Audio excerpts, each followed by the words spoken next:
on behalf of scholars at Risk Canada section and McGill Center for Human Rights and Legal Pluralism, it is my immense privilege and pleasure to welcome you to this roundtable discussion to celebrate International Human Rights Day.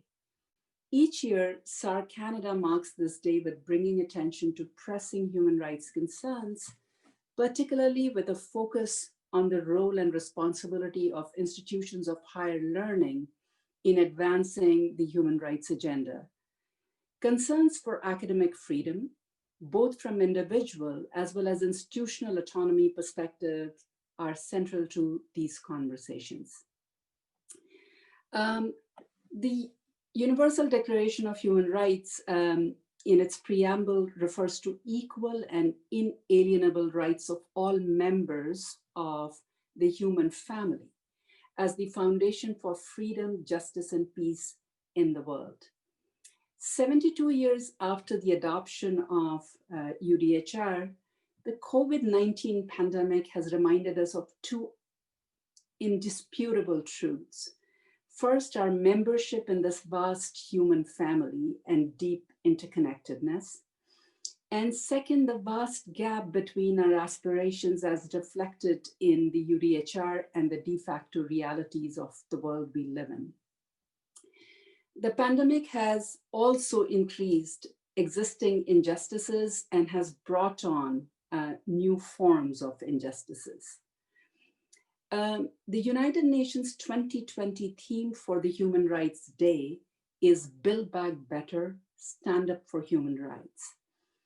I quote the UN from their document for today. 10th December is an opportunity to reaffirm the importance of human rights in rebuilding the world we want, the need for global solidarity, as well as our interconnectedness and shared humanity, unquote. The theme of our roundtable today is solidarity in the time of distancing, the effects of COVID-19 on knowledge creation, exchange, and dissemination. It is our true privilege to have 6 experts who are well placed to speak to interrelated and complex issues pertaining to the impact of the pandemic on the life of the Academy. Robert Quinn is the founding executive director of Scholars at Risk in New York. Shuchi Karim is a Scholars at Risk scholar in gender and development studies at Western University. Stuart Murray holds the Canada Research Chair in Rhetorics and Ethics at Carleton University. Nathalie Desrosiers is the principal of Massey College at University of Toronto. Andrew Johnston is an associate professor of history at Carleton University. And Eva Egron-Pollock is the former Secretary General of the International Association of Universities in Paris. The session will proceed in the following order. I will ask each speaker a question, in some cases 2 interconnected questions, and invite them to speak for about 8 minutes, after which I'll invite our 6 speakers to comment or elaborate on their initial preliminary responses. And following that, I will open the floor for question and answers. I would request that please keep yourself on mute. We would like to see you, so if you can keep your camera on, and if you wish to keep your camera on, it'll be wonderful to see colleagues and friends. And please use the raise hand function when asking questions. You're also welcome to use the chat function to share your comments. You are very welcome once again to keep your video on. With that, I'm going to ask the first set of questions to Rob Quinn. Rob, as the founding executive director of SAR, I think you are well placed to answer these questions. And my questions for you are, how should we understand the role and importance of academic freedom, particularly in the context of COVID-19? And a connected question to that is, and since you deal with this on a day-to-day basis, with the introduction of strict travel restrictions and border closures, how and to what extent has the global lockdown impacted at-risk scholars? Over to you, Rob. Terrific, Nandini. Thank you so much. And let me just thank everybody who has joined, sharing your time with us, and to all of the panelists. Um, we at Scholars at Risk, we've just marking the end of our 20th anniversary year.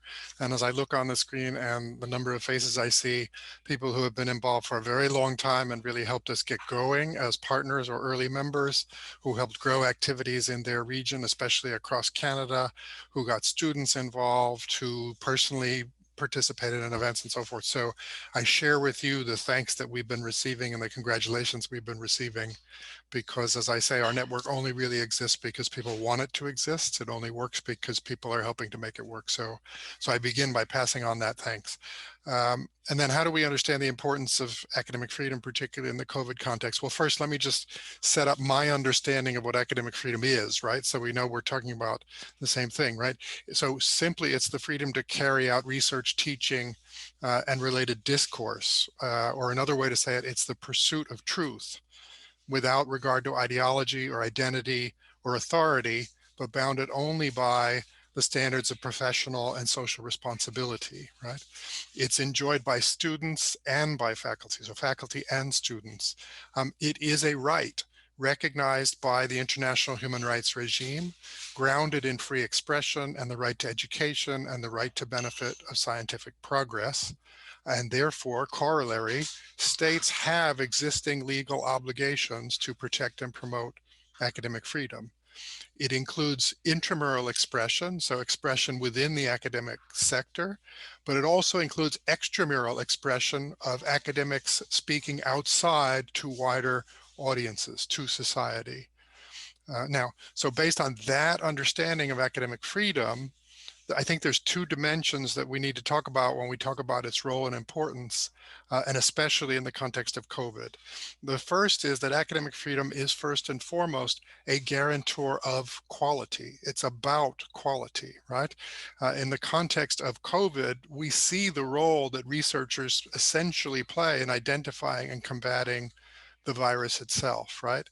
And we also see a much wider array of scholars contributing to understanding the impacts of the pandemic in all its dimensions, not just medical, but ethical, political, cultural, economic, social, even spiritual dimensions of this that we are all going through together. So the guarantor of quality that allows scholars to come forward and contribute to that is really important. Society's response to the pandemic is not preordained, right? It's a choice or many choices, a stream of choices. And part of the role of academic freedom is to empower scholars and researchers to contribute knowledge and evidence and data to inform those choices and to help improve the outcomes that we get from those choices. So there's this quality promoting function of academic freedom, or another way to describe that, I would describe that as the truth seeking function of academic freedom, how we contribute to truth seeking and improving for society.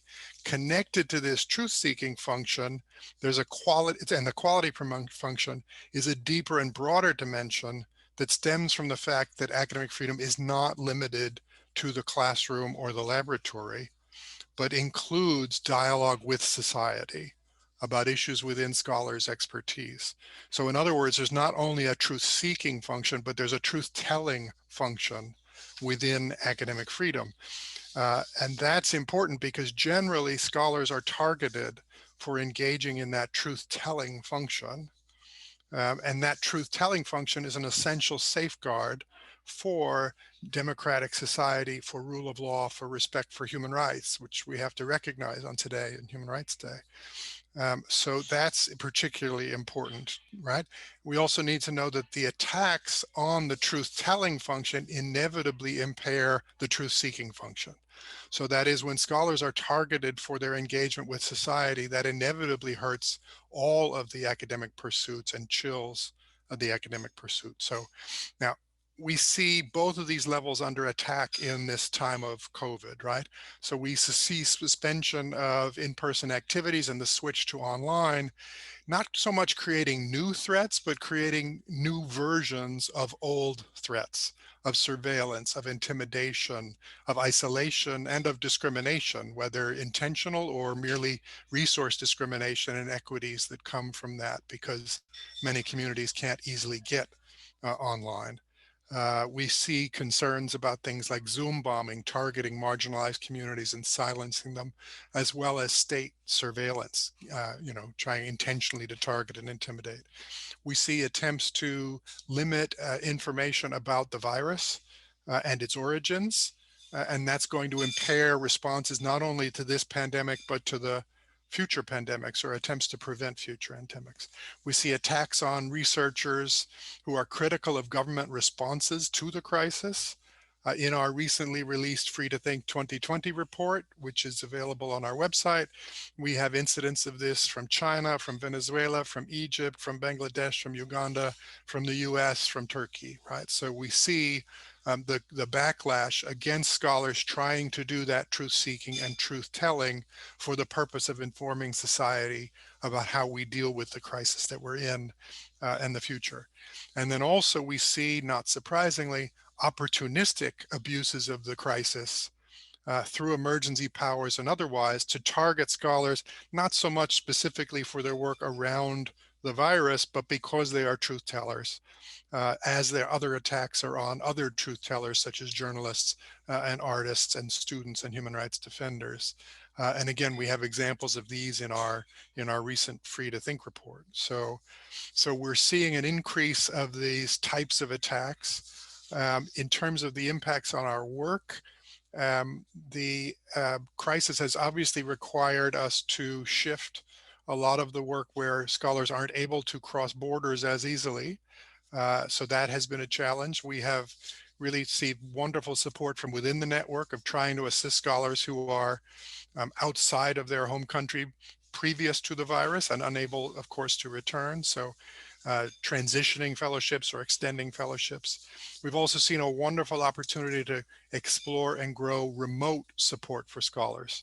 And most scholars don't want to leave the place where they are. And many can be physically safe where they are, but may not be allowed to work where they are. And so by creating these cross-border relationships with institutions, we can allow them to continue to work, continue to have an identity, to be able to connect with academic communities, to submit papers and so forth, even if they can't leave the territory where they are. And of course, that increases the chances that they'll someday hopefully be able to reconnect within that community. We see, of course, a real risk of growing isolation and vulnerability that we really need to combat. And again, these connective technologies, while not the answer to everything, do give us a chance to push back on that isolation. And well before the pandemic, in our early years, we realized that violence is not the primary tool of the repressor. The primary tool is isolation, trying to separate us from each other, trying to silence us from sharing the ideas that connect us to each other.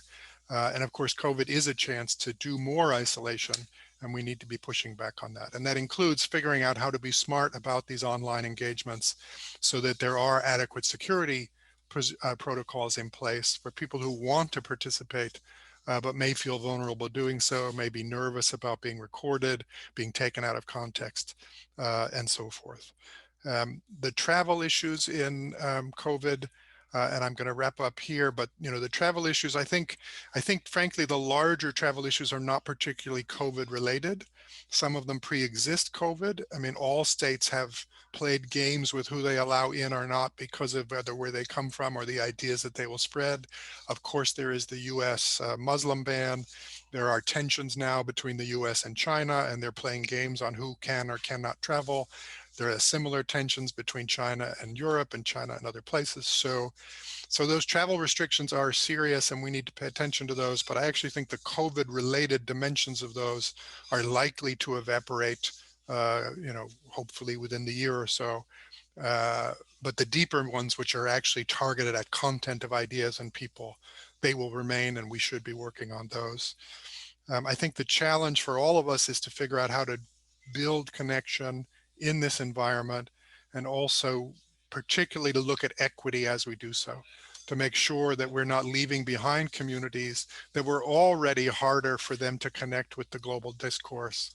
And now with this technological and security challenges, how do we get there? So I'll stop there, but I think the big thing is we have to protect both functions, the truth seeking and the truth telling functions of academic freedom.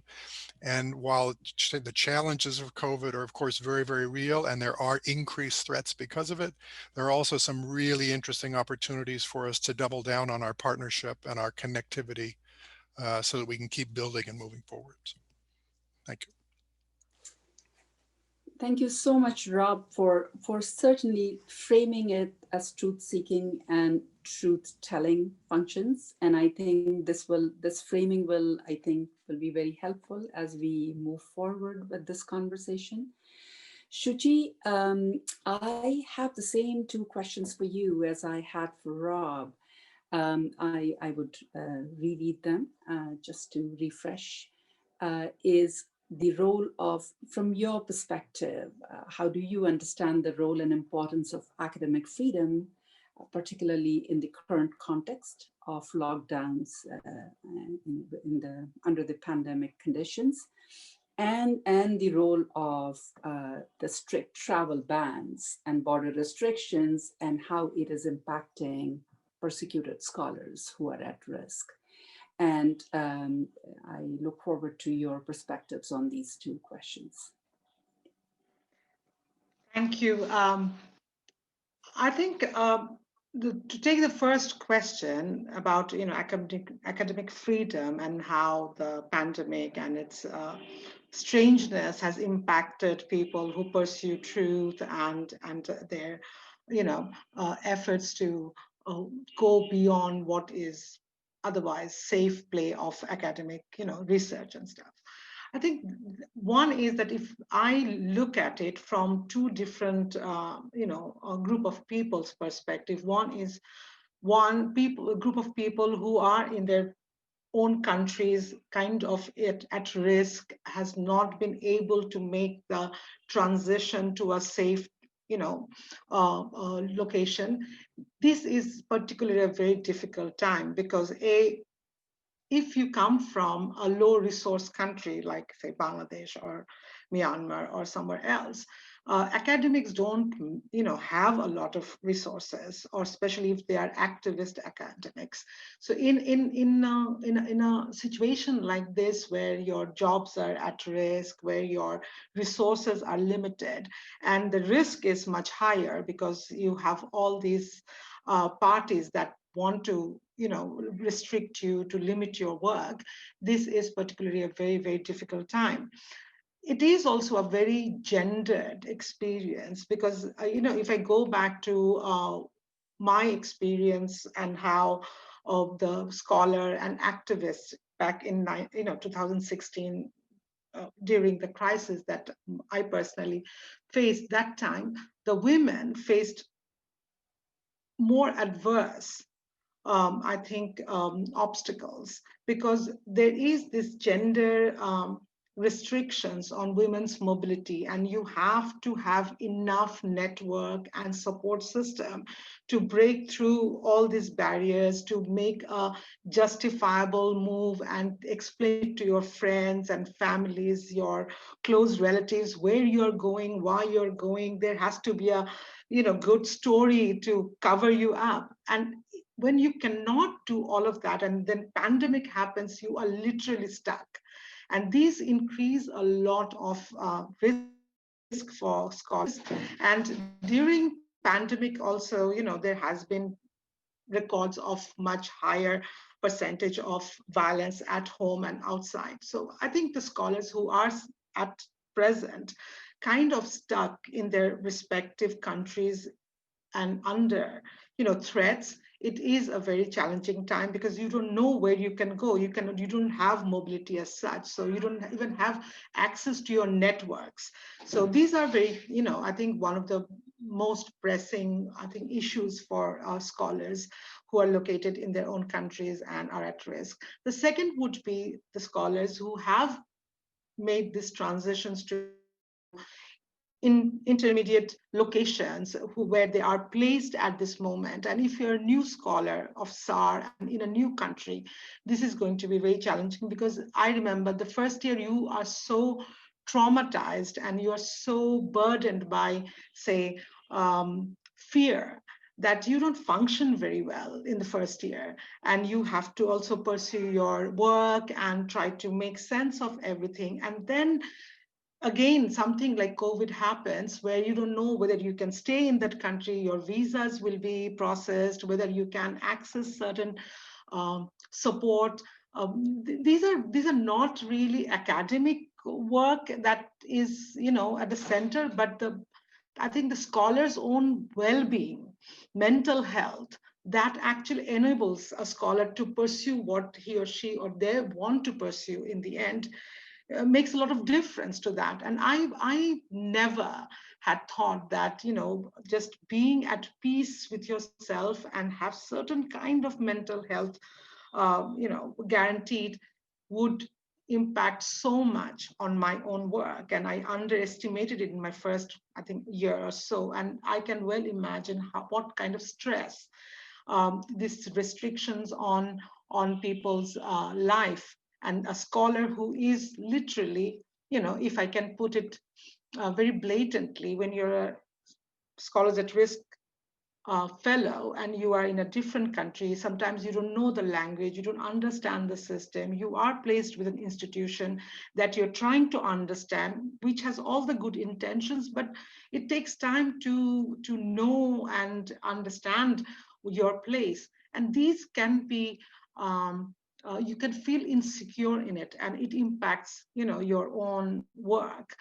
So I think these are very day-to-day challenges that scholars will face and are facing during this time. Again, then the whole technical part of visa, your ability to stay, or the renewal of your placements, where would you go? So you can never settle enough in a normal situation. And when pandemic happens and then you have your family away from you, this is unthinkable. I mean, I have immigration status in Canada, and I'm in a much better and privileged, situation. I have a job, I have placements, I have good support network, but the inability to go and come and help my parents, or to be able to do something that your family needs you to be with.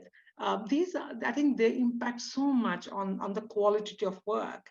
And I think the third part is even more academic, which is that most of our work depends on our network, our ability to go and reach out to people, to have conversations with them. And often these conversations are not possible through Zoom and things, because they're sensitive, they need empathy, they need some kind of safe, space. And this current situation does not allow us to go ahead with our ongoing work, which again has great implications for our academic career. Anyway, it is stalled, and then you are not able to really pursue your research or your writing the way you have a potential for, or you have planned for. And then you fall behind, not only in the academic career but also in your own understanding of who you want to be in a in a new situation in your life. So I think it is a combination of your own ability to freely work.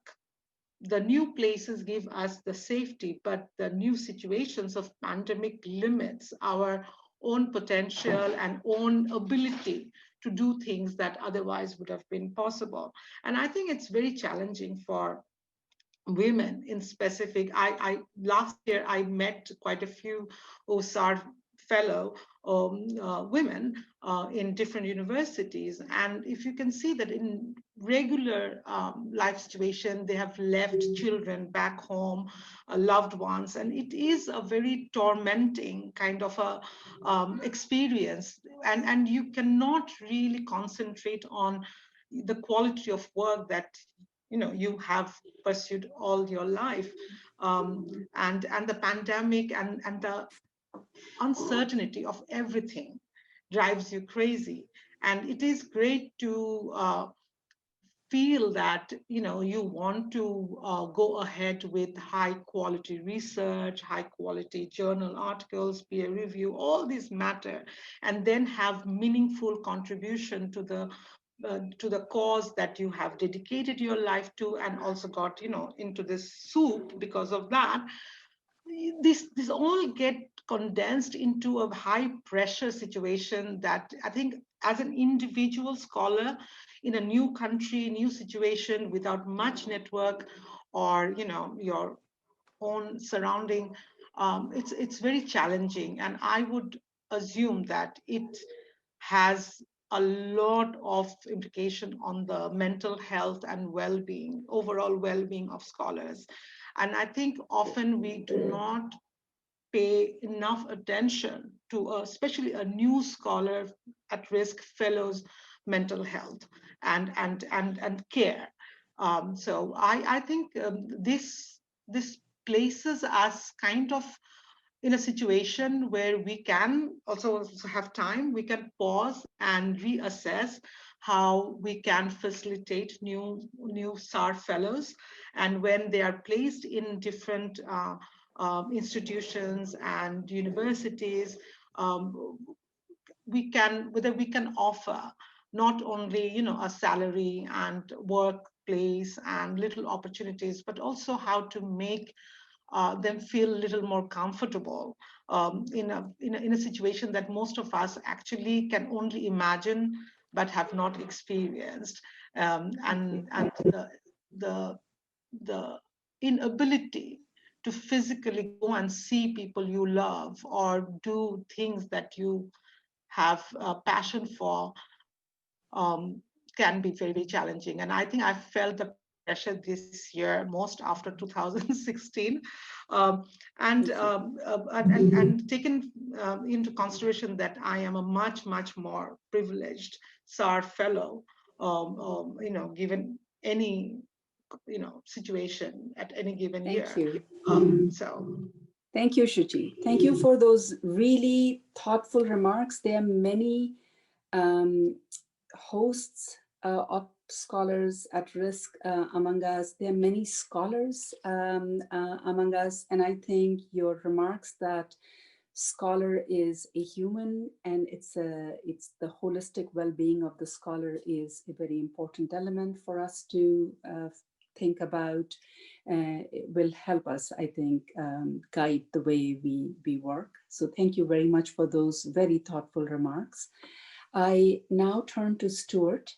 Stuart, how has the shift to online activities impacted the nature of liberal universities and their mission of knowledge creation, exchange, and dissemination?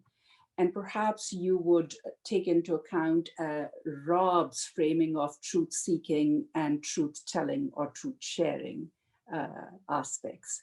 So over to you, Stuart, for the next 8 minutes.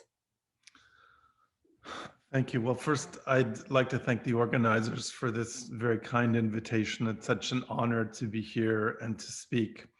I've prepared some remarks, and I apologize in advance if they're a bit pessimistic, but maybe they'll spark some conversation, especially between the truth telling and the truth seeking. So to begin with the obvious, I'll simply say that a great deal of university research activities cannot be seamlessly shifted online.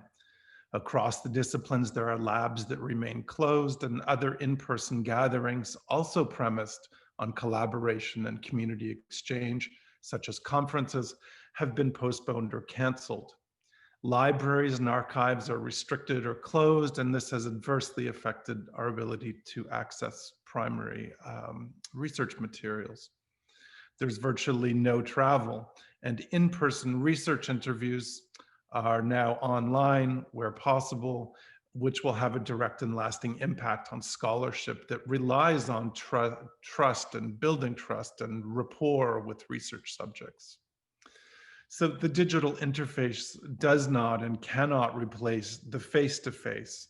The face is the beginning of an ethical encounter. Even in the hard sciences, the lab is typically a vibrant and diverse ecosystem that thrives on chance collisions between human and non-human bodies.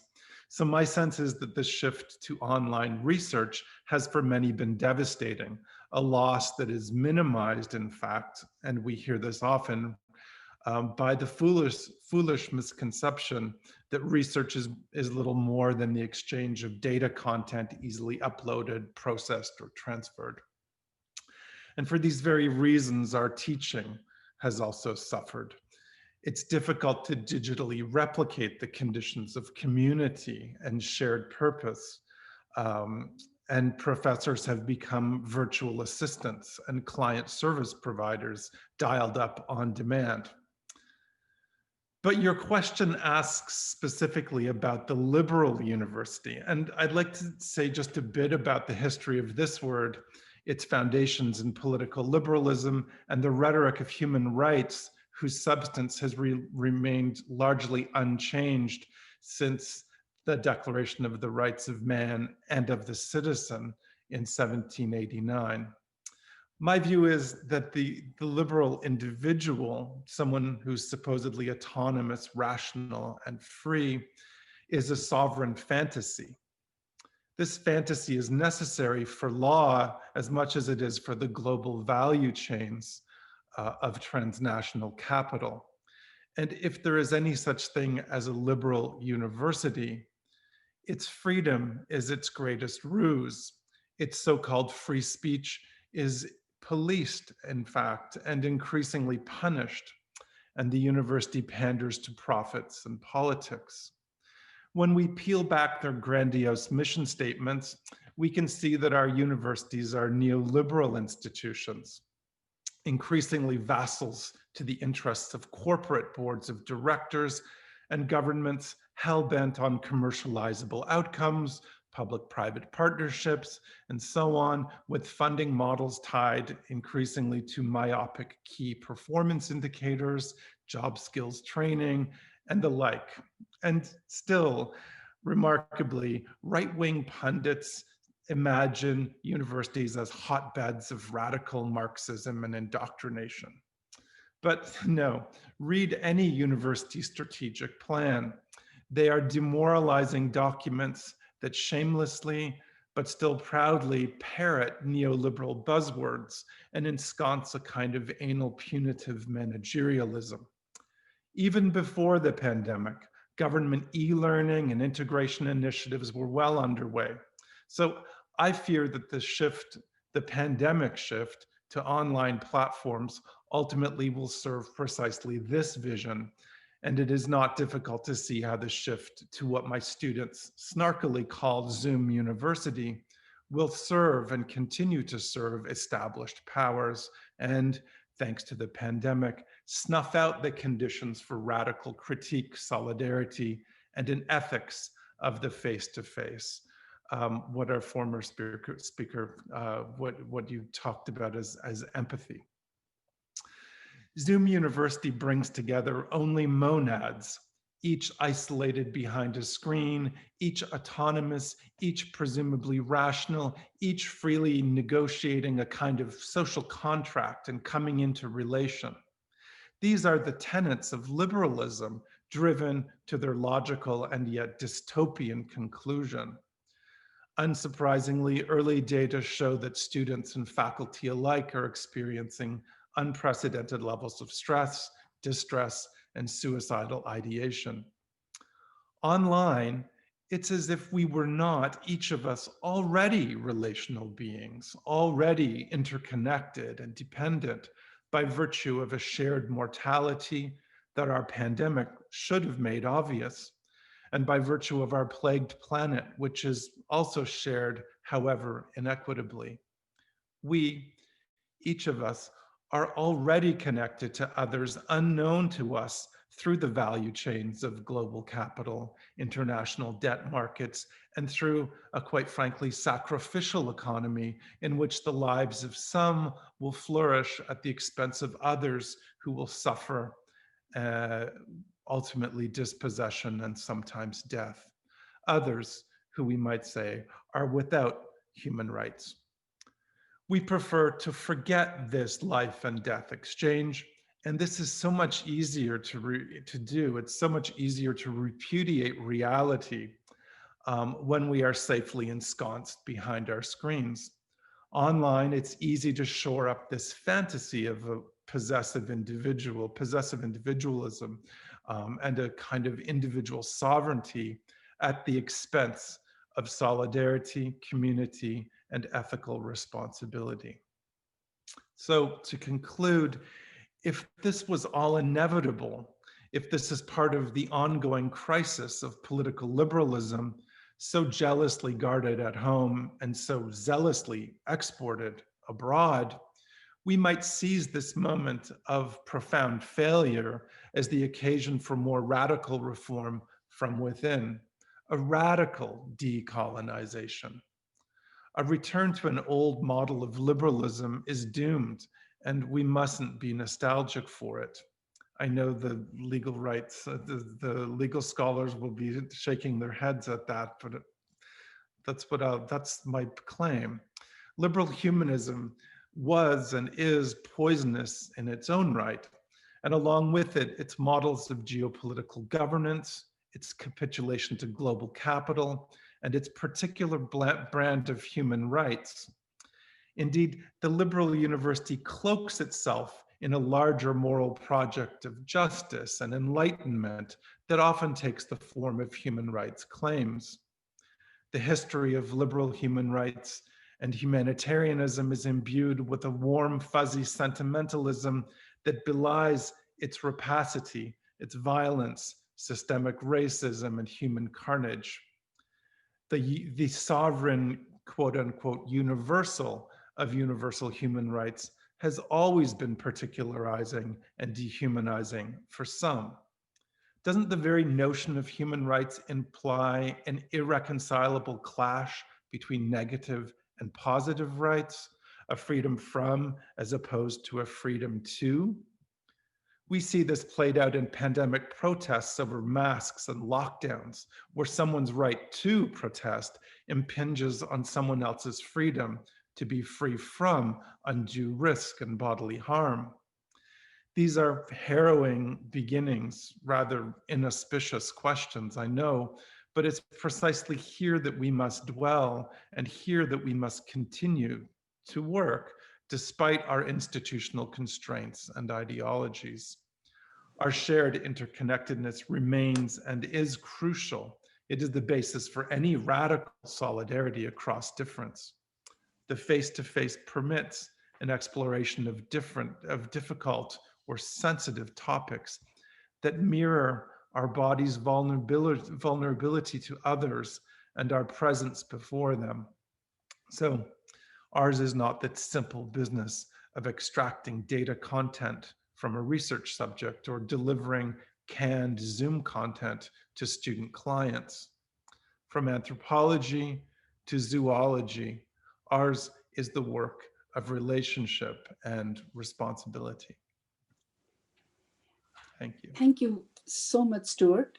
You have given a lot to think about, and particularly ethical responsibility, solidarity as the call from the UN.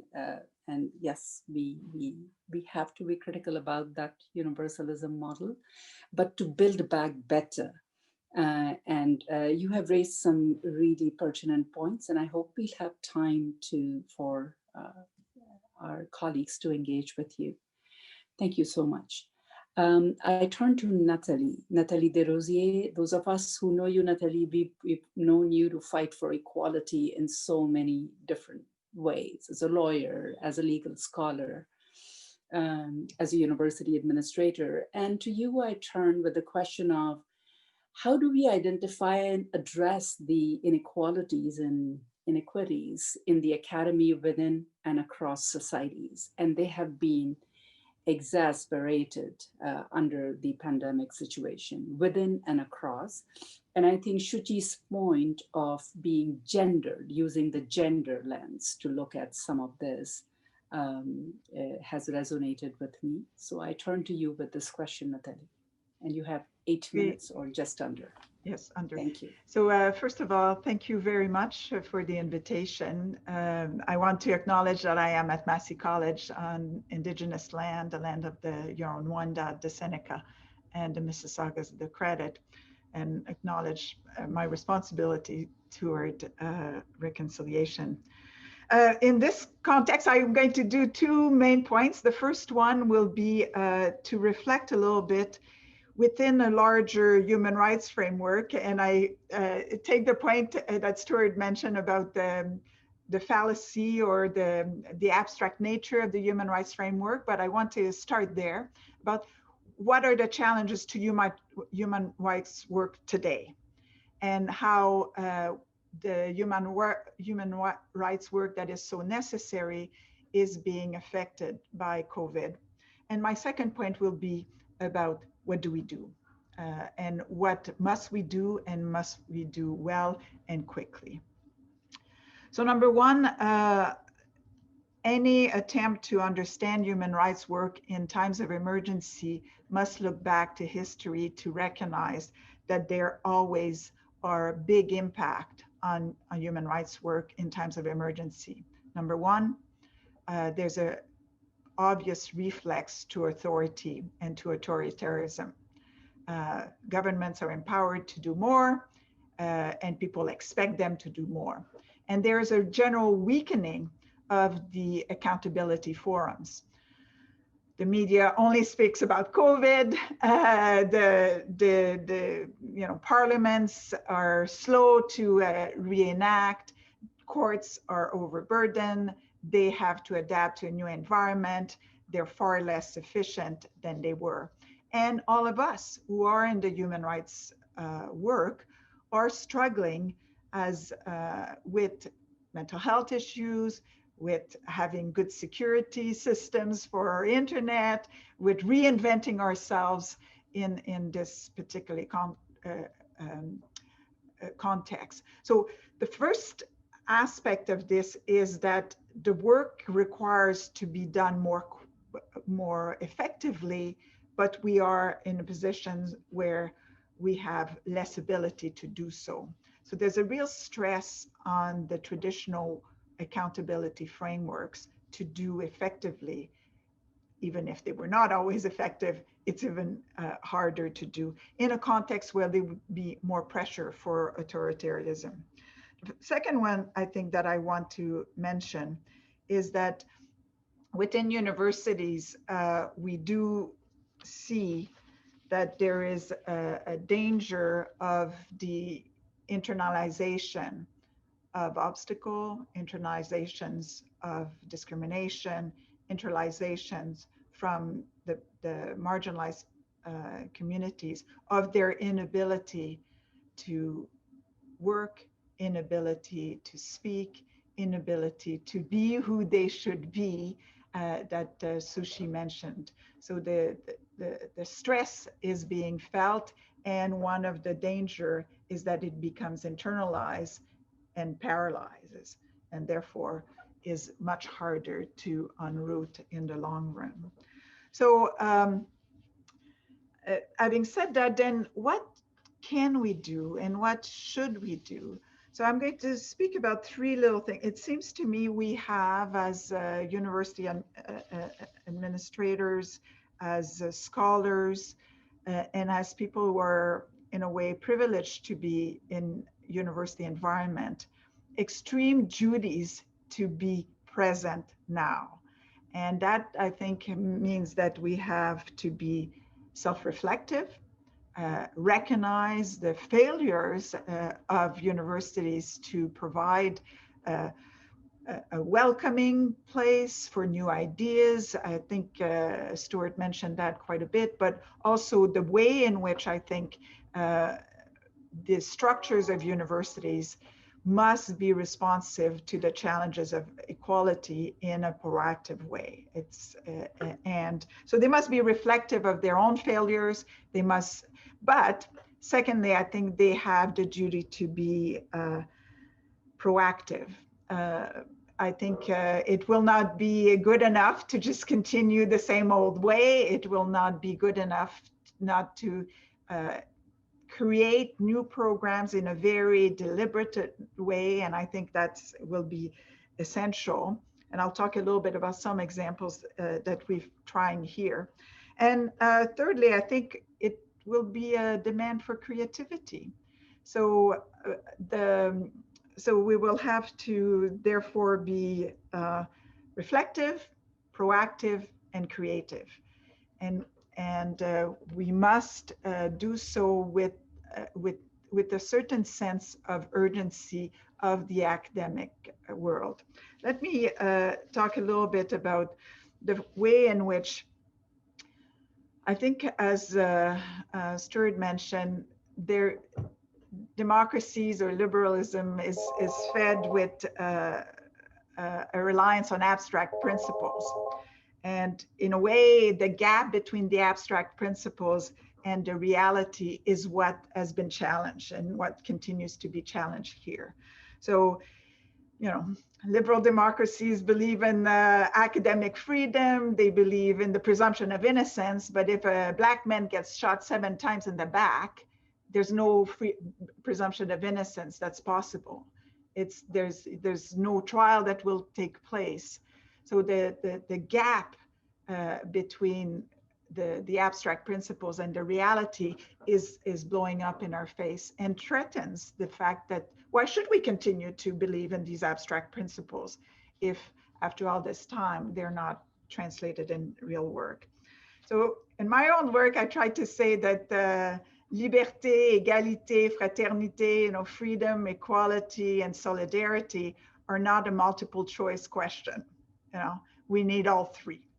And we must work on all three, and we must see the interplay between them. It is not possible to have equality without solidarity. It's not possible to continue to have a belief in freedom of expression without recognizing that unequal access to podiums, unequal access to speech does not reflect a true freedom of expression or academic freedom concept. So you can no longer uphold a freedom devoid of looking at the inequality, and it must be at the forefront. Similarly, you cannot continue to think about equality and liberty without looking at socioeconomic transformations.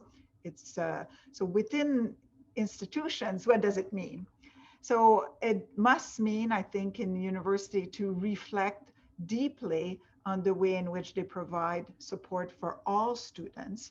And I think Sushi mentioned the mental health requirements that are being stressed now in COVID. Secondly, a rethinking of admissions and of financial support for students, a rethinking of the way in which the teaching as to move in a way that allows for diversity of voices to continue to be expressed and tested. You know, I think every single professor, and law professors particularly, have to reflect on the colonizing aspect of their own teaching. And we've been engaged in that for a long time, but now it's urgent to get going and to demonstrate the importance of this in an ongoing way.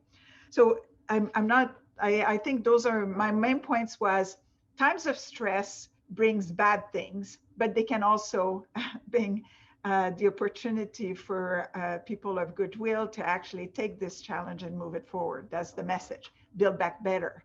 But I think it does sort of, it's incumbent, I think, on our networks to challenge us more to act very quickly in being proactive, in addressing inequalities within doing it in a creative way, in a participatory way, and in a way that I think is absolutely essential. So the stress will be that the media will continue to have a very, I'll just finish on this example. The media continues to have a very narrow focus. It talks about COVID all the time, and it talks almost about COVID only in Canadian, Ontario, Quebec. I mean, I'm in Ontario. So it has been very difficult for the scholars at risk here to have access to information about their own country, about what's going on elsewhere. So the essentialism that comes with COVID has created a narrow focus on the locale and not on the international. And that has compounded a sense of dislocation, a sense of abandonment, and a sense of being really much more isolated than simply being able to talk on Zoom. So I'll conclude on that. Thank you. Merci beaucoup, Nathalie. Thank you. I think it's a very beautifully woven conversation, highlighting the gap, the de jure and de facto, the promise of the Universal Declaration and the de facto realities. And we cannot achieve any such an ambitious ideal without substantive equality within our societies and across societies. And Rob, in his very first intervention, invoked the rule of law. And one number, which is a staggering number to still remember, is 4 billion people out of 7-some billion people live outside the purview of the rule of law. They do not have protection of the rule of law, 4 billion. So it is not a small number, and it's a hard data. It is also from the UN.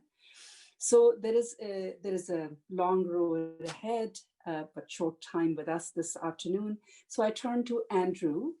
Andrew, your question is, what are the economic and social effects on academic faculties, research groups, and knowledge communities who rely on communal interaction, the social interactions? And I think Stuart spoke to that, and support to advance their work. So what are the impacts you are seeing as a scholar? And you have about 8 minutes, Andrew. Thank you, Nandini, and thank you everyone for being here and for asking me to join in. One of the advantages, disadvantages of going toward the end of the panel is that a number of excellent points that I might have raised, but you'll never know, have been raised by others. And so I may be repeating things that others have said, particularly Shuchi and Stuart's comments about empathy and immersive environments in which academic exchange really functions better. But repeating has its functions as well. I have to admit that the question induced in me a profound sense of ambivalence. I think all of our answers reflect that ambivalence. The pandemic has forced has provided a sort of forced dependence on the internet to sustain our teaching and research, and it has obviously some disadvantages and advantages at the same time. But I'm going to argue, as others have, that it has exposed and exacerbated existing structural problems in higher education, both within and between nation states. It has made inequalities more unequal, and I think it's something we have to cope with. I'll begin with, I have 3 points I want to make. Begin with the positives, then move to the cautions, and then finally conclude with the risks. The positives, I have to constantly remind myself when I talk to other people in my neighborhood that I am an exceptionally privileged person to be able to continue my work under these conditions. The technology would not have existed for this had a pandemic struck 15 years ago, where universities might have shut down, and it's difficult to imagine how we would have continued, although online teaching was starting in its forms back then. But we can do that, and our students can safely shelter at home while we do that, which is good. From a human rights perspective, one of the provisions of the International Covenant on Economic, Social, and Cultural Rights is the state's duty to protect its citizens from an epidemic. And we are able to fulfill or satisfy that condition. For scholars, there are unquestionably new opportunities. There have been calls to use that we've reflected here, the pandemic, to create more open, inclusive research environments. I've never attended so many lectures, symposia, guest speakers in my life because it's easy and I don't have to travel, and we can fit it into our schedule more easily than perhaps ever before. So there are those positives. I know of graduate courses in the States that have been put together where the graduate students were asked to name the scholars they most wanted to hear from. And they got 11 lectures from 11 of the big names in their particular field assembled into a single lecture, all done voluntarily. I've been holding, or Carleton's been holding joint classes with the Free University in Berlin for a couple of years. And the technology makes this almost seamless to do. Although, of course, it needs to be added that our purpose in all of these joint classes online is that these are placeholders before we have a real and embodied exchange in the future. No German students who wants to understand the difference between Canadians and Americans can do it virtually. They recognize that, and we do too, and vice versa. My second point on the cautions, the temporary nature of the pandemic means that for those of us with job security, we tend to see teaching and research, too glibly to see teaching and research challenges posed by COVID as just sort of inconveniences that will presumably pass. But for precarious teachers and contract instructors, untenured professors, graduate students whose field or clinical research has been shuttered, it's much more than that. It's presenting enormous uncertainty and variations in the way universities and granting agencies in particular might respond, depending on the political culture in which they inhabit. Some of the effects are common to all new online workplaces. Threats to workers more often, particularly women and early in their career, who might have to care for children who are now home because schools and daycares are closed, who might not even want to send their children to school or have to care for other family members. Many of us have had to accept a certain loss of productivity that comes from working at home, but those are particularly true for scholars at the big start of their career when their children are likely to be younger and their productivity is more important to their advancement. We also know from 9/11 that things that are called states of emergency can also become permanent. COVID may pass, but the return of normal times such as they were might be worse. And this speaks to some of Stuart's concerns, whether the advantages of connecting as we are today in this virtual room with a wider audience might not have been possible in person, but will be outweighed by changes to the new liberal university's ongoing struggle to control teaching, to possess, own, and commercialize teaching remains to be seen.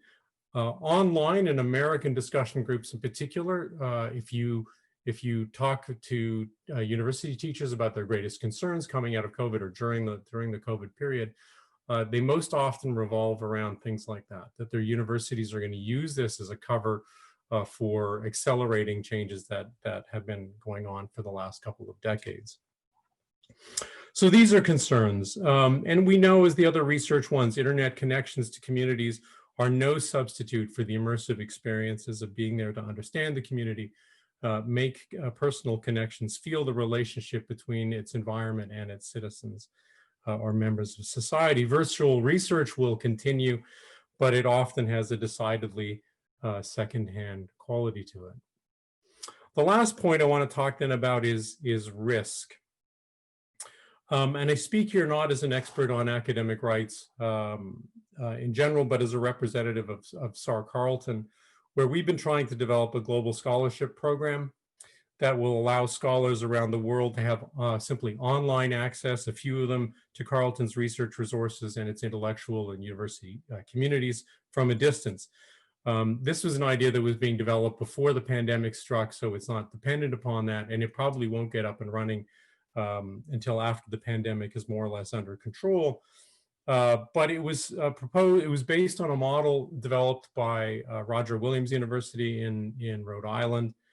And they report benefits to scholars in what they call, it's somewhat an elegant title, they call it a Researcher in Exile Fellow Program. We're just going to call it a Carleton Global Scholar. And these are scholars who have already been identified by SAR or SRF who are unable to leave their home countries, not merely for the COVID travel restrictions, but because of family requirements or economic reasons, and will now have access to databases to continue their research and publish their findings. And we're trying to do this at Carleton, and the university has given it its approval, pending a number of complex security and privacy issues. And I just want to touch on those before I talk more broadly about the challenges to scholarship. We're proposing to create, for example, 5 global fellows or global scholars for 2-year positions.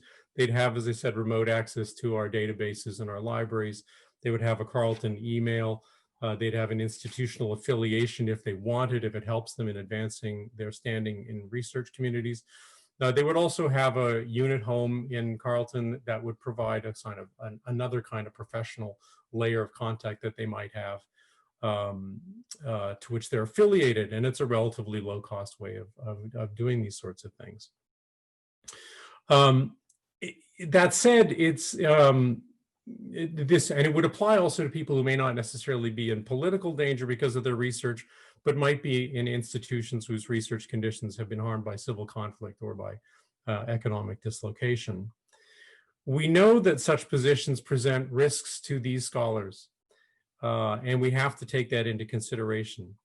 And they might be only taken up by those who are in a relatively safe position, who do not face threats of direct imprisonment. We've spent time with our own security offices exploring these issues, some of which are at our end, because they include things like international licensing issues governing library and email software and minor things like that. But more important, they also run the risk of endangering the travel and research of some of our own scholars if Carleton becomes perceived as being associated with certain dissidents. We've even been asked to consider whether these ties could actually technically violate some of Canada's formal sanctions against certain countries. And currently Canada holds sanctions against 20 countries in the world. So sharing academic ties with these countries that are formally, if we formally put them in place like that, includes risks. Some of these risks are manageable, some of them are intrinsic. All of that said, I think the challenges facing researchers are always transnational, but the pandemic has placed uneven risks on that transnationality. And I'll end with an example from the site, if I may, of the US-based network of concerned academics that was established a couple of years ago.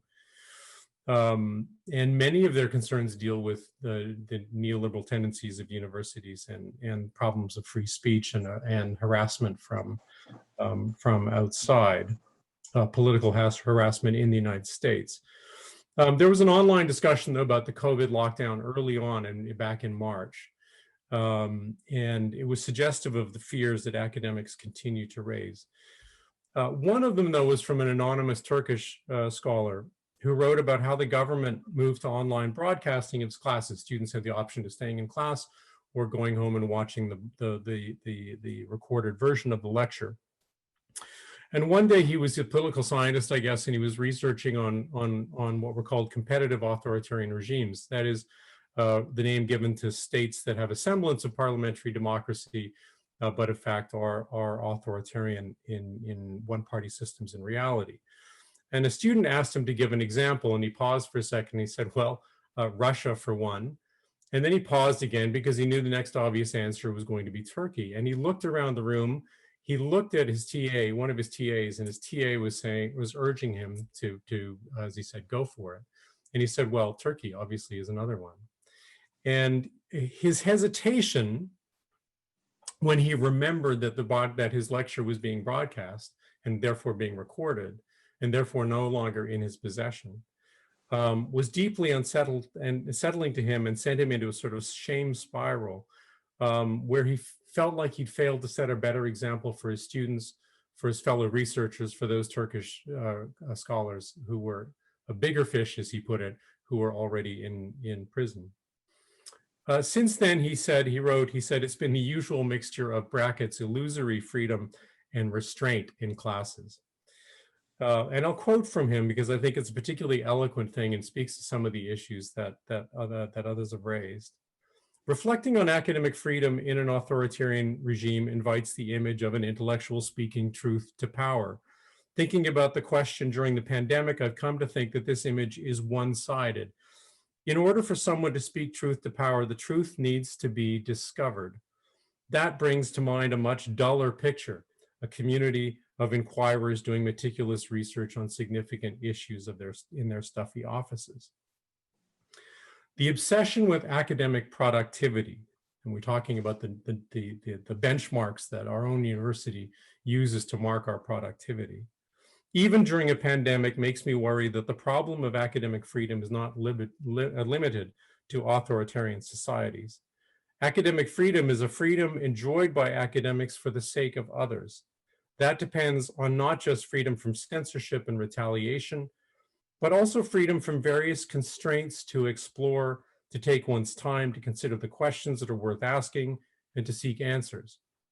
Precarious academics who are under relentless pressure to pursue grants and to publish constantly are unlikely to be able to do justice to this duty. Given that the economic forces and the managerial culture that drives the current obsession with productivity will be stronger in the economic crisis that awaits the world, and the fact that transition to online teaching will suggest new cost-cutting measures to university administrators, I am not optimistic for the future academic freedom of society, which is its true beneficiary. Thank you. Thank you, Andrew. Thank you so much. And this actually very nicely brings us to a very patient Eva, who's been up since 6 a.m. Paris time because she thought we are starting early. It is the confusion of time. So I appreciate your patience. But I think the last question is because of your former role as the Secretary General, perhaps places you really well to engage with. There is a lot of pessimism, but there are opportunities. There are always opportunities. And we are all talking about this. This could be a moment to rethink universities as institutions and how to make them better.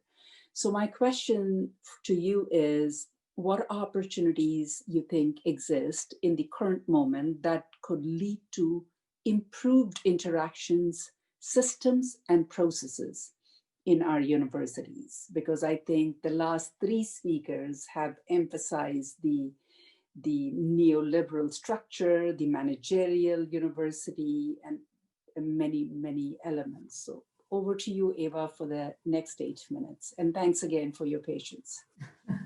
Thank you very much. And thank you for inviting me. I'd like to thank Scholars at Risk Canada. I'm not quite sure how I got invited because my expertise is really very limited in terms of the discussions that have taken place so far. And I have been noticing how pessimistic, in a sense, the speakers have been, and it wasn't easy for me to find the positive that you had asked me to look for. But at the same time, I'm happy because I don't have to speak about the havoc that the pandemic has brought to all aspects of our life, as well as to higher education institutions, to the health systems around the world, the impact it may have on research directions that will be taken in the short and medium term. But I also can't talk about the last 8 to 10 months without looking at some of the other crises that have shaken up our world and which perhaps have amplified the pandemic. And I'm thinking here of the death of Mr. Floyd and the large number of Black men and boys being killed in the US that brought the Black Lives Matter to the global scene, perhaps for the first time. The revelations of police violence and systemic racism in many countries that was highlighted in the last year. Very recently, the killing of a teacher in France for the way that he taught the freedom of expression to his students. I'm also thinking of the incredible oppression that has taken place since this summer in Belarus, where students and faculty members were on the front lines of the violence. And I can't not mention this very sad spectacle that even from France, we watched almost daily of the US elections and the last days of the Trump's reign, with its incredible disregard for truth, for facts, and most especially for expertise based on evidence. All of these things have happened in the last year, and they've happened against the backdrop of the pandemic. And instead of being pushed to the background in some measures, they served to amplify the crisis, and they served to amplify the calls for more justice, more equity, and transformation of all institutions, including higher education. So when I look for the positive or the potential positive that may come as a result of this past very tumultuous year in the pandemic, I think the first thing I have to say is that the increased attention to the deep, persistent, and pervasive and systemic conditions of inequity that exist between countries and within all of our countries, even those that are considered the wealthiest and the most democratic. The increased attention to those inequities, I think, is something that will not go away. And though we have had rhetoric about increasing inclusion in higher education, looking for more equity in access and attainment, what the pandemic has shown is that we're far from getting anywhere close to reaching those goals. And I think that the lack of access to technology or readiness to use technology in the shift to online just became an additional gap, a digital gap that is added to the inequities that are rooted in socioeconomic conditions, ethnic, racial backgrounds, gender, disability. The digital divide is just one other inequity. And the impact of those inequities on people around us will, I think, remain a policy area that will not be ignored. And I think that is the case here in Europe. The European higher education area ministers met a couple of weeks ago, and every single minister and every single leader who spoke about inclusiveness, diversity. I don't think that would have happened even 2 years ago when those same ministers met as they do every 2 years. The second potentially positive outcome of the pandemic, and I say this with a certain grain of salt, but I am looking for the positive possibilities. But the second potential positive outcome is that the playing field for international collaboration among researchers may be a little bit more level. Because in my experience, when we held international conferences at the IAU, we would have representatives from 70, 80, 90 countries, literally from around the world. But the people who attended were senior leaders in higher education institutions. They were people who often traveled with another country's passport, so they got their visa.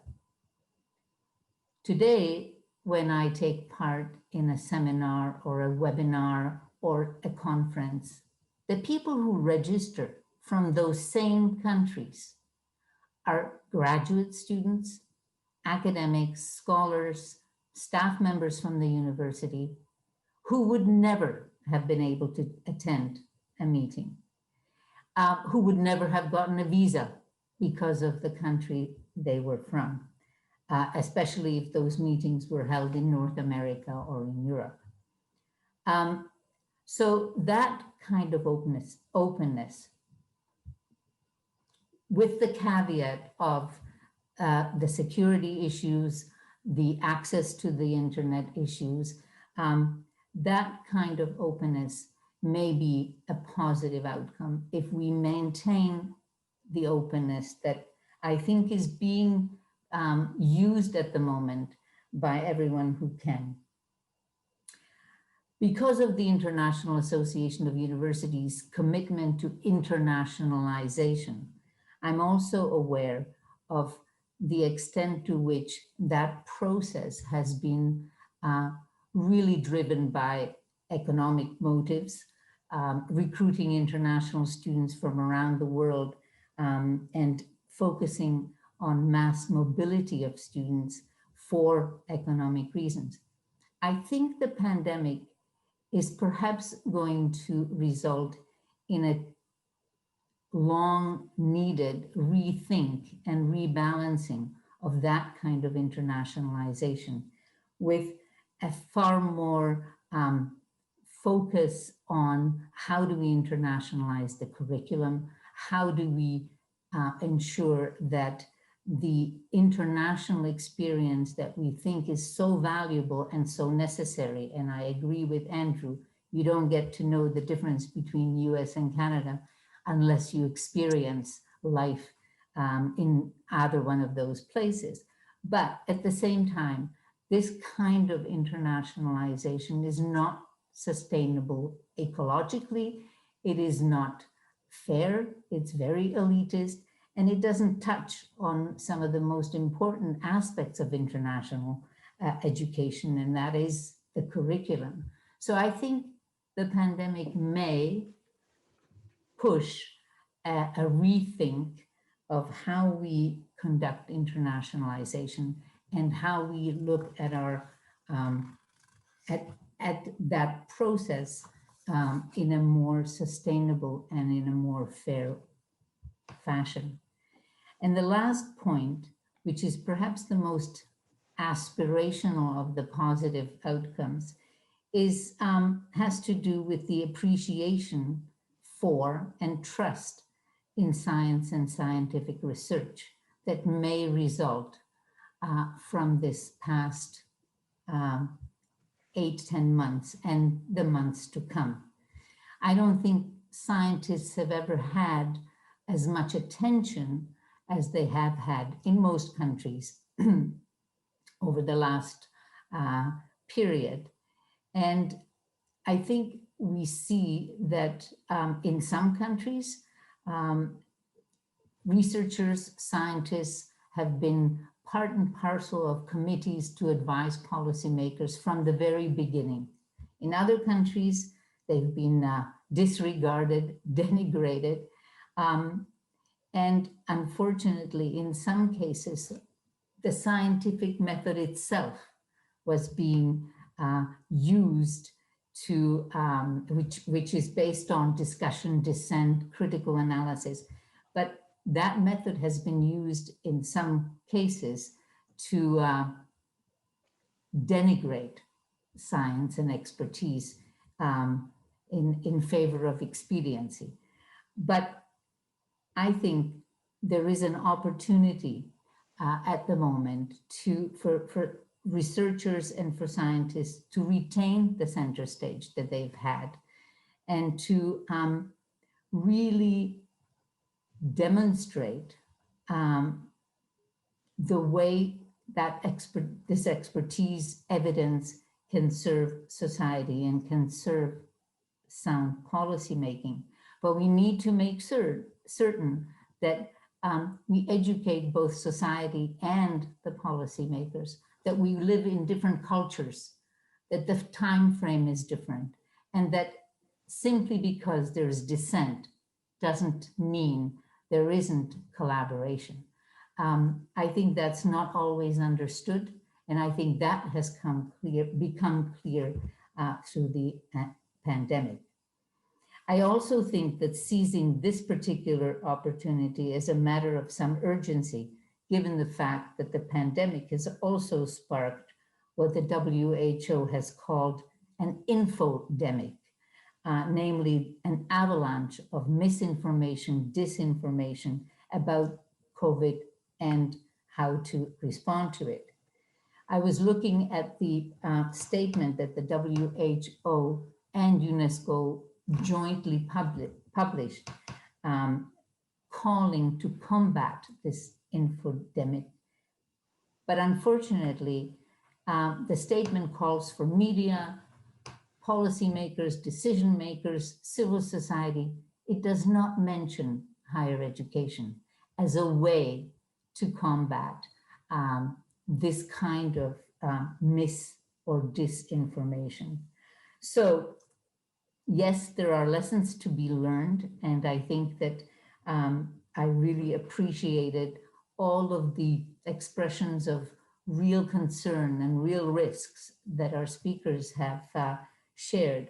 But I also think that what we've seen around the globe has been an incredible resiliency in higher education institutions, in continuing to work, in continuing to find ways, even in contexts where electricity is unstable, access to internet is very intermittent.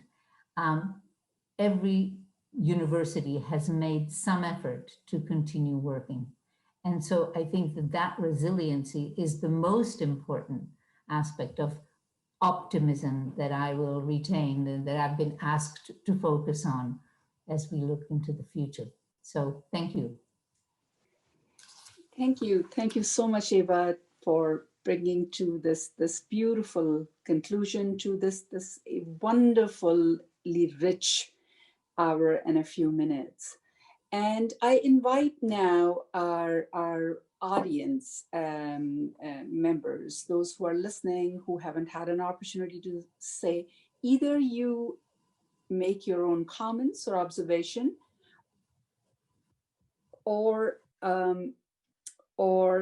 you could just raise your hand and ask a question.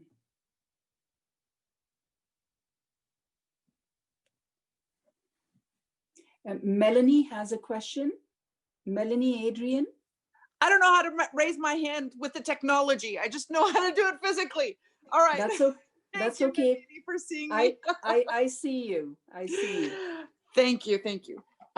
Thank you so much for this. This has been so provocative and so many different, I've listened to so many different ideas and thoughts that worked so beautifully together and against each other in terms of their comments. So thank you, everyone.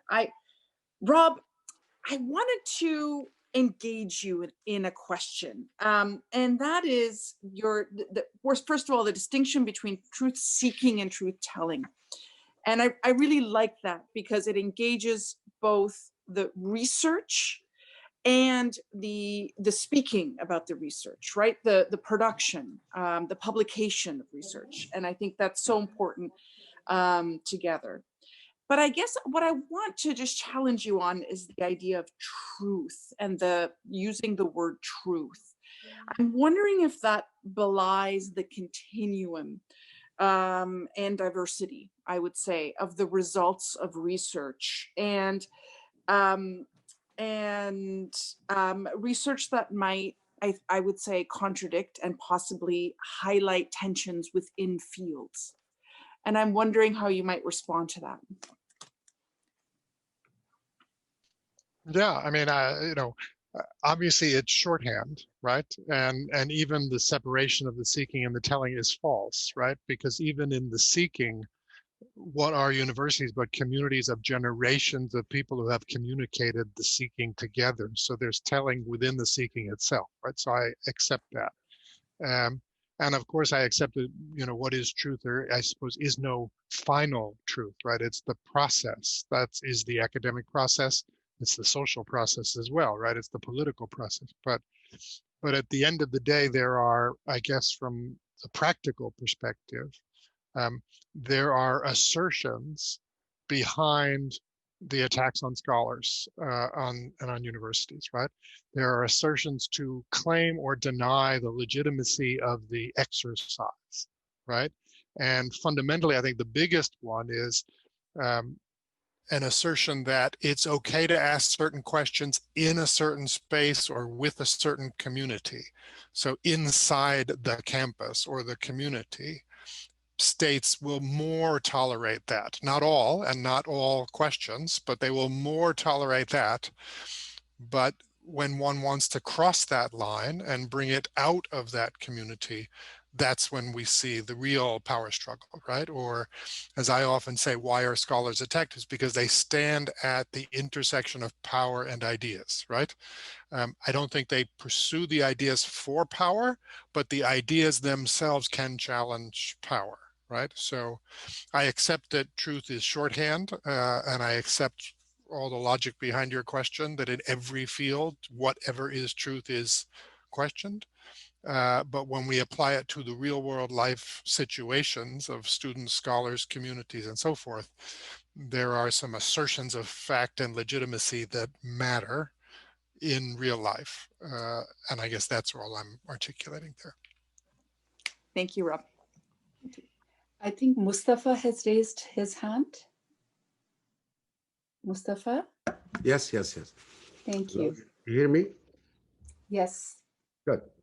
Let me introduce myself because I know a lot of people, but maybe people do not know who I am. I'm a visiting professor of physics hosted and a scholar at Risk hosted at Carleton University. And can I make a comment? I don't have a question, but I have a comment, if I may. And I just wanted to say that, first of all, I thank all the speakers. I loved what people have said, and they raised excellent points, and I'm not gonna go through them, but I would like to say that I'm gonna start from what Rob said about truth-seeking and truth-telling, and in the age of COVID-19, and actually it's also the age of attacks on science and truth here in the West. I'm not talking about Canada, of course, but and also the age of conflicts and wars all over the world. I come from Yemen, by the way, and particularly in the Middle East. And I must say, in this dark-looking picture, scholars at risk, whether international or elsewhere, particularly scholars at risk in Canada, really is a beacon of hope for all scholars in the world. I myself, I cannot imagine being in Yemen during the COVID-19 if I would have not died in captivity or in imprisonment. I would have died of COVID-19. So I have been saved, but there are hundreds and upon hundreds of scientists who have not been saved, and they are in a severe situations in Yemen. No electricity, no very little internet, no salaries, no freedom, and you name it. So how can you think about academic freedom in such situation. So what I'm saying is I'm trying to thank all of you. You are a beacon of hope in this world. And as such, and on behalf of all Scholars Risk, particularly Yemeni Scholars Risk that SAR and the Rescue Fund out of New York have helped, thank you. That's my comment.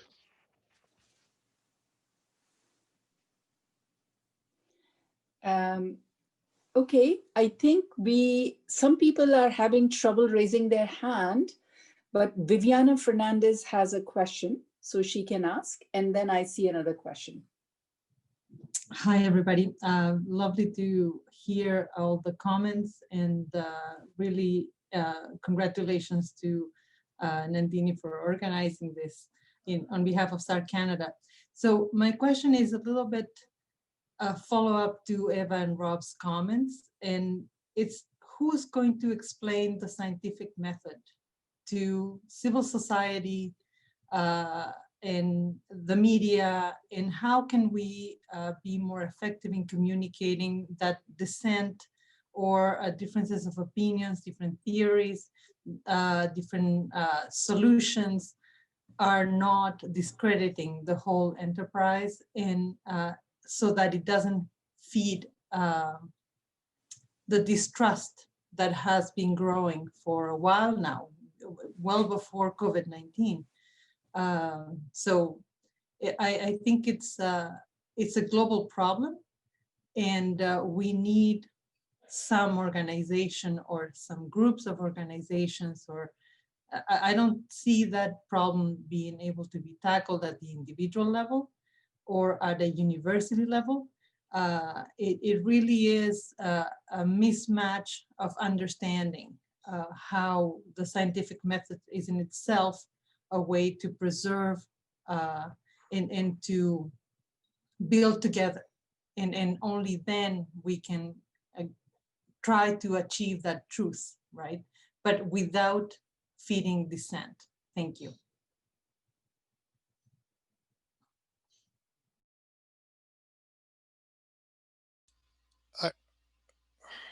Now I could start, and then so thank you, Viviana, and yes, I hear you on that. And let me just throw out two thoughts and then one thing. So one is to the comments earlier about the neoliberal university and the business model, all of that. I hear all of those points, right? And they're sort of connected there also, because who is going to articulate the counter versions and the counter responses to that as well. And sometimes the threats come within the sector itself, right? So it's not just threats that are out there. And the other thing is, these are not clear lines anywhere, right? So everywhere there are some people who share maybe a vision that may be the common to us in this conversation, and in other places, you know, they have no support, and in some places they have a lot of support. So it's a very fluid, complicated thing. I think a lot is going on right now, especially in the space of academic freedom, and especially in Europe. So where it goes is really up to us as a collective community and those other communities that we can work with. But I remember roughly 15 years ago, I was on a committee of science and human rights at the AAAS in the US, so one of the largest scientific associations in the world. And this was the Science and Human Rights Committee. There was an entire day-long workshop about advocacy and science, in which there was a very, very strong community that argued that scientists are not permitted to engage with the public in their scientific information, because to do so, it would erode the quality and the objectivity of the science, right? So I think you know what side of that argument I was on. I did not win that day, I have to say. But I think the field has moved. I think one of the unintended benefits of the gross attacks on truth and on experts is that people are seeing that if the experts don't defend it themselves, it won't be defended, right? And so just in the last year, UNESCO has revised, I think it's in the last year, Eva, correct me, but revised the recommendation on science, on the right to science. into a much more dynamic document. And so that's an interesting way to use the state system to try to bring that forward. And of course, UNESCO is a much more globally inclusive than some of the other arms of the UN system and so forth. And there are other instruments going on. And so I think who is to do it? Those of us who believe in it have to be the ones who do it. But it's not starting from zero by any means. There's a lot going on right now. Thank you. I think Natalie has raised her hand. I think you'd like to speak to this. Yes, I wanted to say as well that I've seen complementing all this drive from the international level to validate the right to science. There's also a real move to get education system to teach the scientific method. So you have, so I would say that this has been an ongoing struggle for a long time. In times of emergency, it's particularly stressed because people want certainty and have much more difficulty handling, and we all are, it's normal, but much more difficulty accepting that the process takes time and so on. I do think that we are learning that vaccines cannot be made in 24 hours and that safety requires an ongoing process of verifying accountability and so on. But ultimately, I think it will have to be an education that comes from the same way as alphabetisation, financial literacy, scientific literacy is also part of an ongoing vision of where humanity goes. Eva, please. Yeah, the only thing I would add is that the third leg here is also the media. And I think there are numerous programs we need to educate media, because it is often the media that is the interpreter of scientific knowledge towards society. The link is not always direct. So media is a very important part of this. And I've seen some very interesting journalism programs teaching about how to teach about science and scientific results for journalists, because I think they are a critical element, just as putting scientists into policy-making structures is very important as well. And I think there's a program in the US where they actually house researchers and scientists within ministries on specific issues, so that there is a mutuality of learning, because I think that's the only way we're going to move forward, is if there is an understanding that there are differences, but that they can, in a sense, be used for the interests of one or the other. Thank you, Eva. And Andrew, please. Just a brief, I'm not sure I want to say it's a counterpoint, but there's no question one of the appeals of science is that and the scientific method is that it's self-correcting. But I'm a historian of late 19th, early 20th century United States.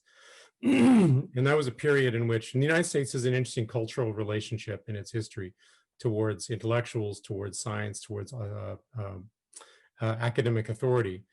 And it's a function of a kind of democratic impulse against experts and people who are perceived to be superior to other people. And at some level, that instinct is actually quite healthy. At another level, during COVID, it's not. But I wanted to point out at the beginning of the 20th century, there was the emergence of the sort of moral authority of science in the United States, and experts were supposed to replace political divisions. Experts were supposed to be able to speak across and above democracy. That democracy was an ugly, passionate thing, but science would bring peace and expertise to resolving social and political problems. In retrospect, we know, of course, that what passed for science and social science at the beginning of the 20th century was deeply informed by politics. And I'm not saying that that's the case now, and it's not much better now, but I think part of our intellectual task in speaking to the public is also to not try to capture sometimes the cultural effect of expressing our superiority over other people. And I think that's sometimes what divides the university from the public. That's a very different question from what marketplace forces might be corralling universities in particular ways. But I know the history of the American university at the beginning of the 20th century. It was a combination of both. Universities were enterprises that got rid of radical professors and then championed themselves as institutions of practical knowledge, which was applied science. And that was going to make America capitalist and rich and powerful and industrial and so on. And as soon as you start talking that way, you realize how political it was.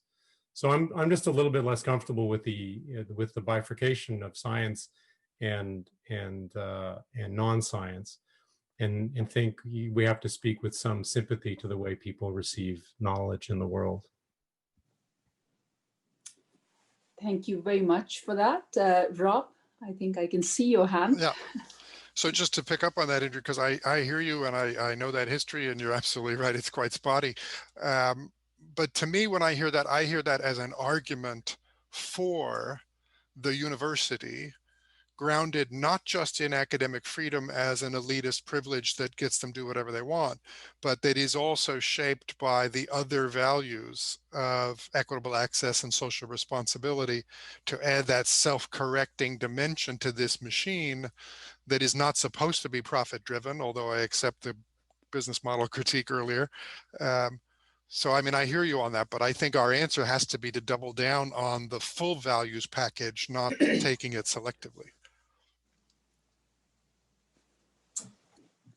That's great. Any other remarks? So, yes, Stuart, please. And Shuchi, I'll come to you. So to respond to that, Robert, and to respond a bit to what Andrew said, part of the problem is media and mediatization, right? And a couple of years ago, I read it was in Reuters News that 2/3 of Americans get their news from social media. And of course, we know that social media is driven by likes and Google trend functions and so forth. So there's something that's very unscientific about that. And especially as we're facing the mass distribution of a vaccine and a lunatic American president, and frankly, a media campaign that's geniusly masterminded by, and continues to be masterminded by, the Republicans to undermine science and undermine democratic electoral processes and so forth. This is working. And maybe not as well as they hoped, but I think it will have a lasting impact. So I'm less convinced. I'm very suspicious about, as you say, doubling down on the project of human rights, as if, we could just make it more universal. We could take a universalism and make it more universal, or we could continue with our extractive models of capitalism, our sacrificial economies, but just make them slightly kinder and gentler. It seems to me that something has to, while we have to continue to support human rights values, right? Something has to change from the ground up on a really radical, in a really radical way. I don't know what that is, but it's not also going to come from a single person. It is part of a collective project. And maybe that's what the value of a university is, to teach us that the voices of others who've been without human rights and are actually the sacrificial cost of us being there, having this conversation. So, yeah, thanks. Thanks, Stuart. Shuchi? I have it's kind of a comment reaction to a couple of things. First of all, I think Eva was saying that it's so pessimistic the way we are speaking. It's true, we're a little bit down because of, where we are. But on a brighter and better side of this, pandemic situation is that how else would someone like me, have the opportunity to interact with all of you? We would have these maybe seminars in person where we were moving from forum to forum and rushing and brushing through each other over a cup of tea, but not have really a meaningful conversation, and especially from this region-specific interaction. So I think this is because we are all confined in this space, both virtual and the four walls of our houses. It has forced us to come to a forum like this and give a scholar at risk, fellows like me, to come and get to know all of you and to have this human, kind of interaction between all of us. So I think that is the plus side, and it's very valuable for me, especially when you're new to a country or to the network itself. And I think that the question of truth seeking and truth telling, and I was thinking that does a crisis change our negotiation between what we are seeking as truth versus what we find as truth for that moment, and then be able to tell it to a wider audience? I personally think that unless you face with fear and crisis, ignorance is bliss, and you go gung-ho about it, and you go and write whatever you find, whatever you do. And then I think now, on a reflexive mode, I know that I still pursue the truth of a particular type, truth of a particular group, of a particular time in history, but I choose carefully how to tell it, in which forum I'll tell it, to which audience I will tell it. And if I cannot tell it because there is so much of, consequences, dire consequences that awaits, I would document it so somebody else down the line, maybe, many years later, will find it beneficial. So the truth itself that I've sought and found or tried to articulate will not be wasted if I do not tell it immediately in a particular fashion. The manner, the vehicle, the platform might change depending on how the situation arises in each person's life. So I think it's very relative, and I find that there is much more wisdom in finding strategy and strategic partnership in telling truth than risking it all and then perish. This is just a little bit of pessimistic. I think I've stepped back in life to renegotiate these things. The last point is that, the media and where we are, this is so privileged being in Canada to be able to sit at home, work from home, for people to, be supported by the government, and also the panic. And after 8 months, I've traveled to the other side of the world, to my own country, in a very limited, I'm locked inside a house because I cannot risk anything. But it's a different reality, the way it is handled, the way it is experienced, the vulnerability, but also the fearlessness of it. And it has reminded me of that when we take when we are in a safe space, like in Canada, in a university, for a long time, living in a safe space will also make me, who believes in human interaction and research that is human-based, to be not grounded anymore. I will start having this distance between myself and what I want to research, what I've researched all my life. And will this distance have an impact on what I want to do? So this is very, I think, significant for me, that I find myself increasingly, or distant from the real ground of research. And now I think probably have to be innovative enough to find different methods of doing it. And I think being so privileged in a Canadian university, is something that even in vulnerability of being a Scholars at Risk fellow, I have to acknowledge, but reinvent myself to find value in what I do and how I do it.